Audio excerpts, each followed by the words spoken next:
Hello, everyone. My name is Heather Wappen. I am a outreach athletic trainer for Bon Secours. I work at Catholic High School in Virginia Beach, and today I have with me Dr. Ricasa. Hi guys, I'm Dr. Ricasa. I am a primary care sports medicine physician who works with Heather at Catholic High School, um, serving as the team physician or the school sports medicine physician.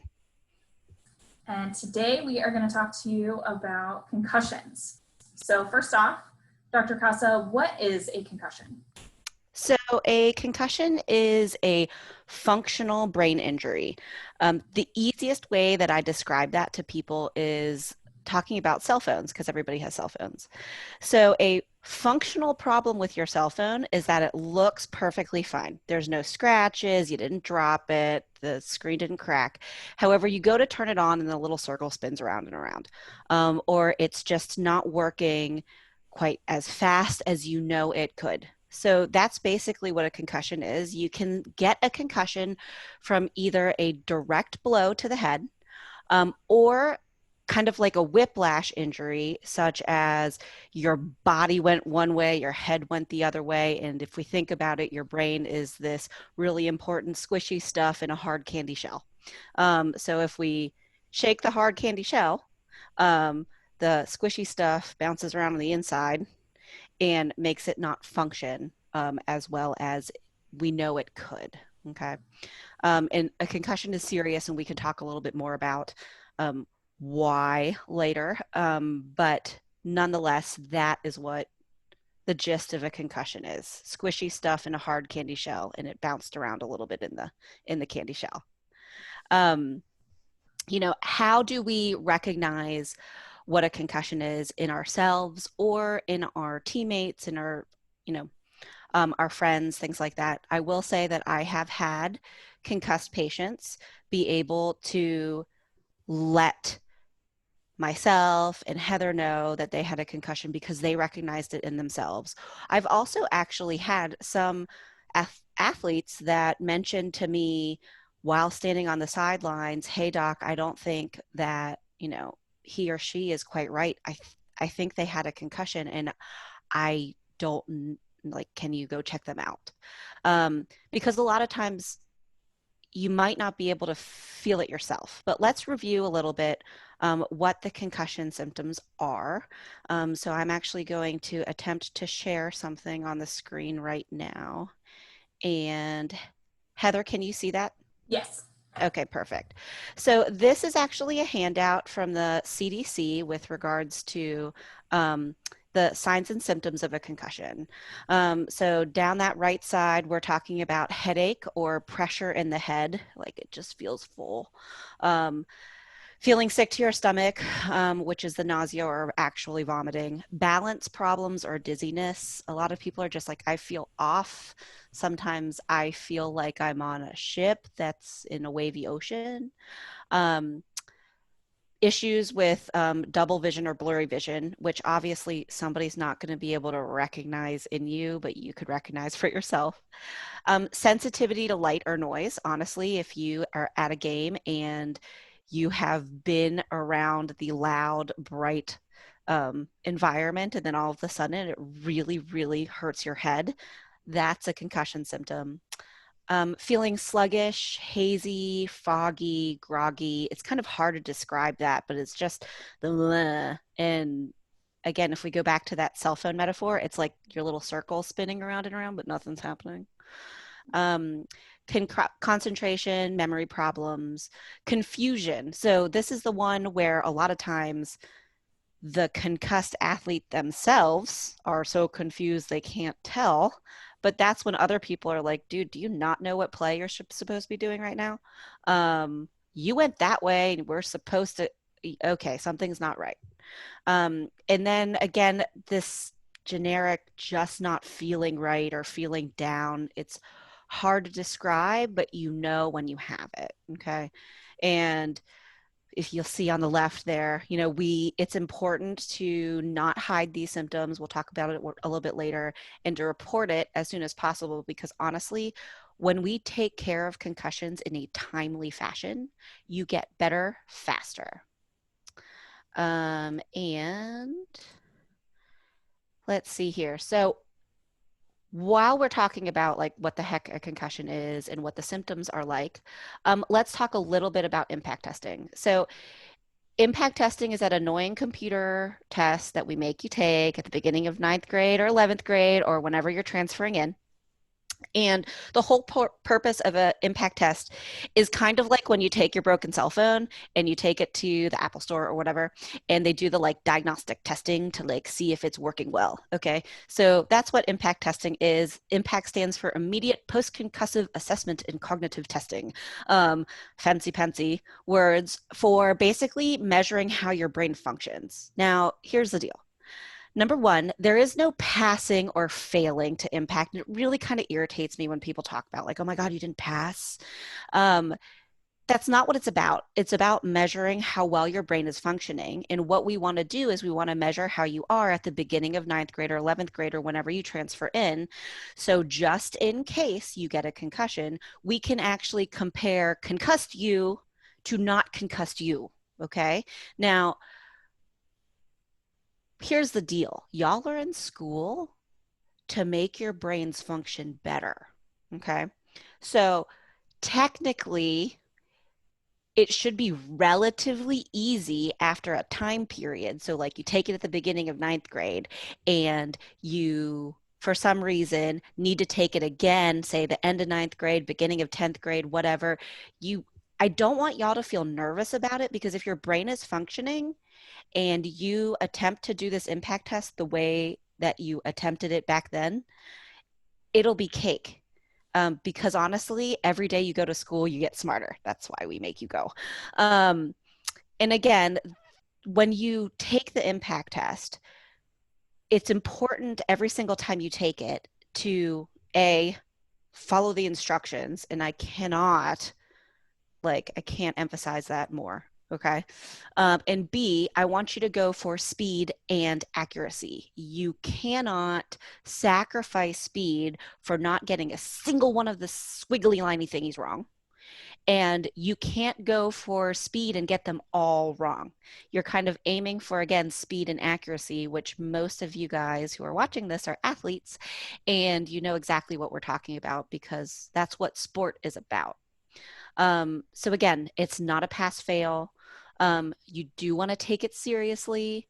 It is kind of a pain in the butt to take, so take it right the first time so you don't have to take it again.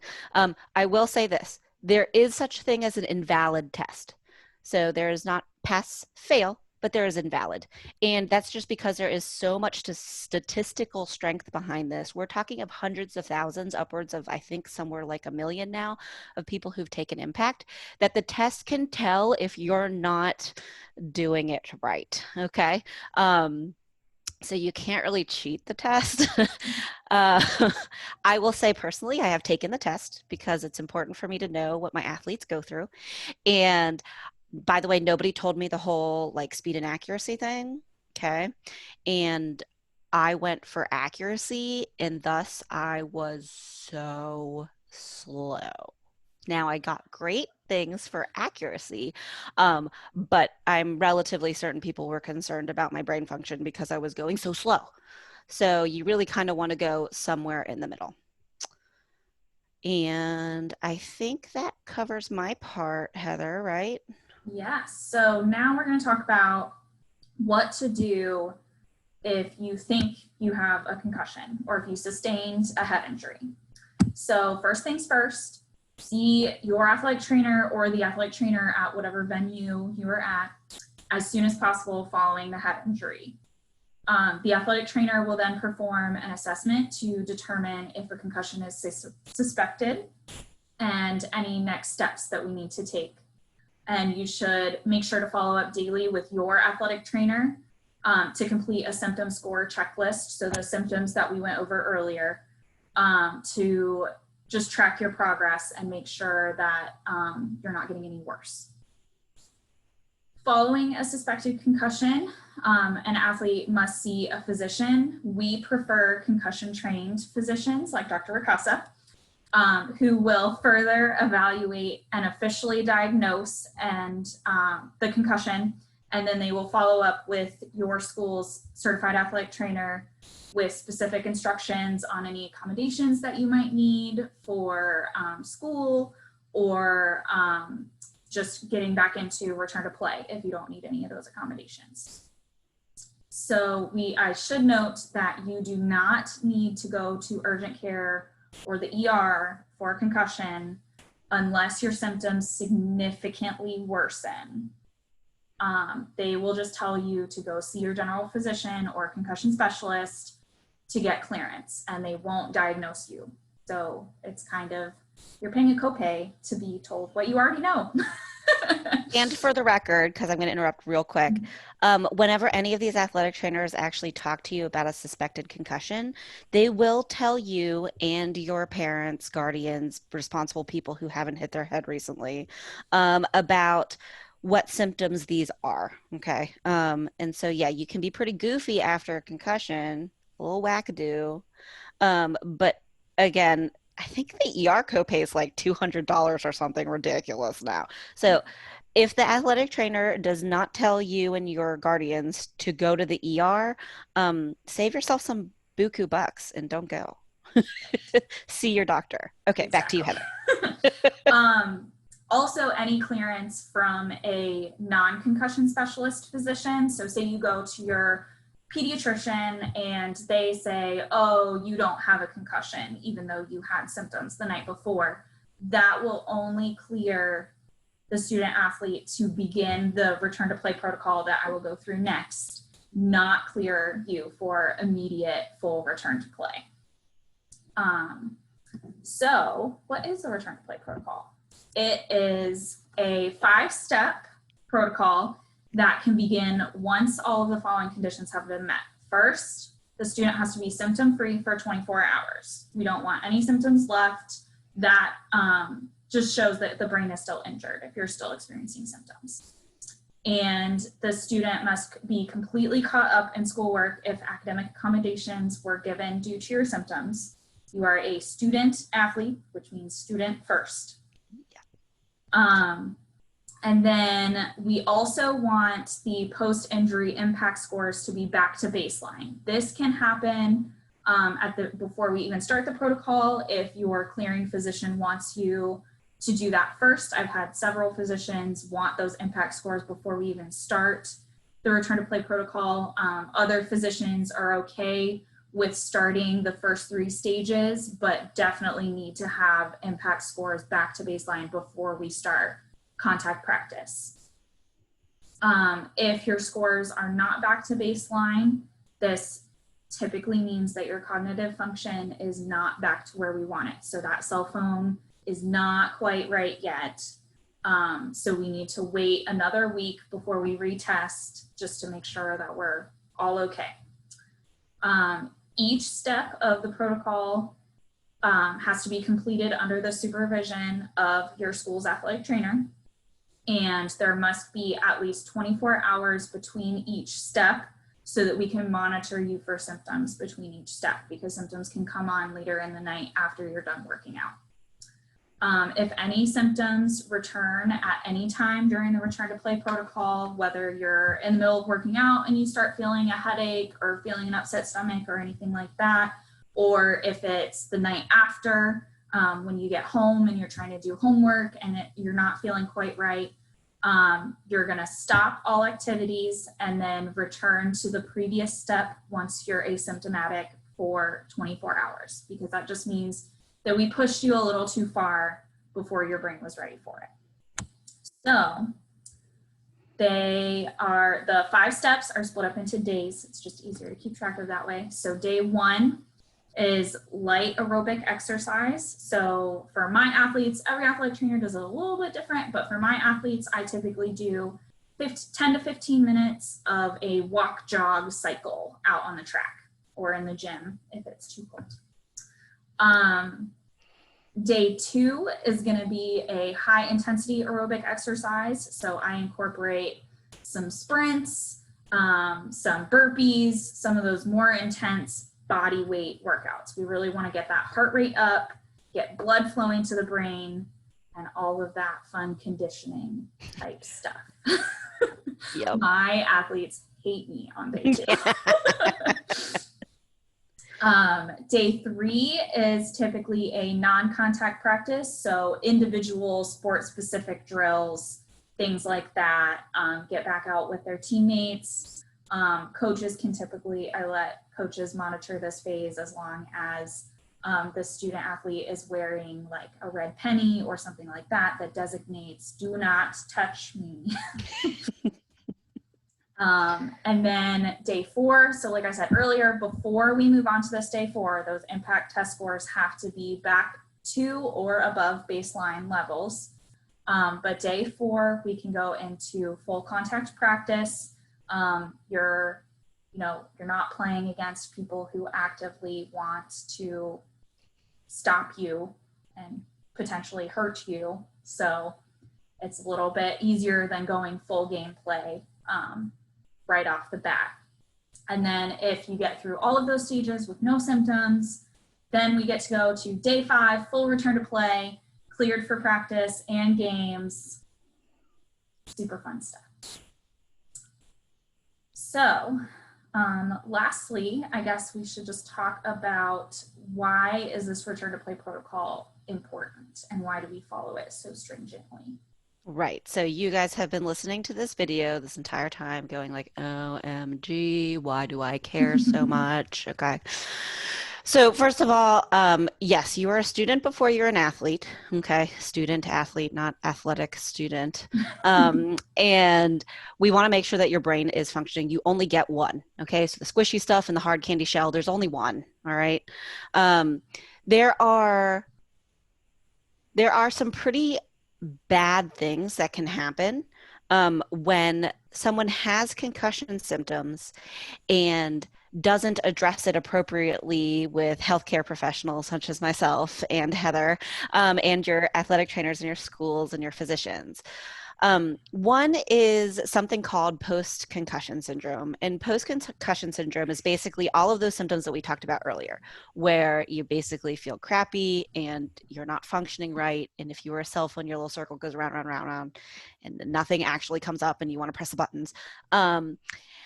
And post-concussion syndrome is feeling like that, okay, for 6, 8, 10, 12 weeks, which, I mean, pretty much any concussed athlete is pretty much over their symptoms after like 3 days. And so the concept of having 10 weeks of that is just awful.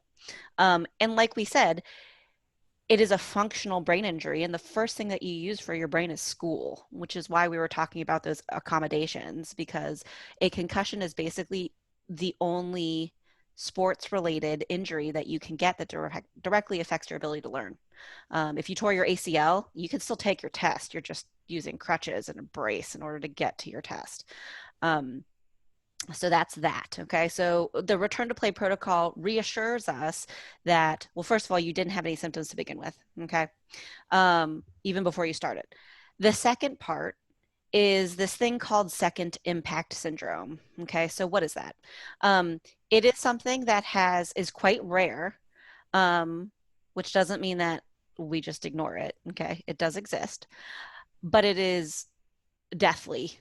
Okay. So basically what happens is that when a individual sustains a concussion and their brain is still healing from said concussion and they sustain another concussive type hit. And for the record, this hit does not need to be as forceful as the first one. There's this weird thing that happens in your brain that basically it kind of freaks out and it swells and it's in this hard little candy shell. And so it doesn't have any place to go when it swells and you die. Okay. So yeah, nobody's down with you dying because of a concussion.